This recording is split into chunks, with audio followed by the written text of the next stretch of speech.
అంటే మొన్న పాపం శివాజీ ఏదో అది మాట్లాడారని చెప్పి సారీ చెప్పారు కదా, ఈ విషయాన్ని కూడా ఆమె సారీ చెప్పినట్టుంది పాపము. మొన్న చూశారు కదా మీరు, ఆ, అది ఆ ఇష్యూ గురించి మాట్లాడిన తర్వాత ఆయన కూడా సారీ చెప్పారు, స్పందించలేదు ఆమె. కానీ ఇప్పుడు రాశి గురించి, ఆమె కూడా హీరోయిన్ కదా, ఆమె మాట్లాడడం ఎందుకు, మళ్ళీ సారీ చెప్పడం ఎందుకు?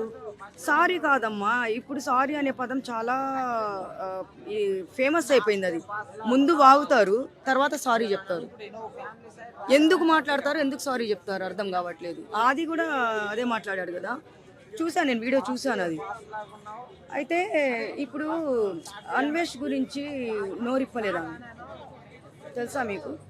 అన్వేష్ ఇంత బూతులు మాట్లాడుతున్నాడు, ఇంత దారుణంగా మాట్లాడేటప్పుడు ఏమన్నా నోరిప్పుతున్నారా అందరూ? ఇప్పుడు అన్వేష్ గురించి నోరెత్తలేదు. మరి ఇంతలా మాట్లాడుతున్నా వాడు అంతలాగా మహిళల గురించి, అమ్మవారి గురించి అన్న మాట్లాడిన తర్వాత నోరు పడిపోయిందా? ఆ? రా బయటికి మరి మాట్లాడు, నువ్వు ఆడదానివే కదా, మన గురించే కదా వాడు చెప్పింది, మరి నువ్వు నోరెందుకు ఇప్పట్లేదు?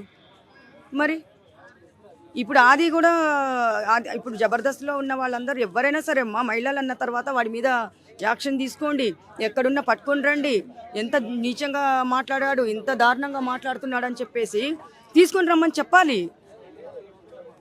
ఎందుకు నోర్లు ఆమెకి చెప్పకుండా కానీ నాగబాబు గారు ముందుకు వచ్చారు, ఇప్పుడు ఎందుకు మాట్లాడడం లేదు?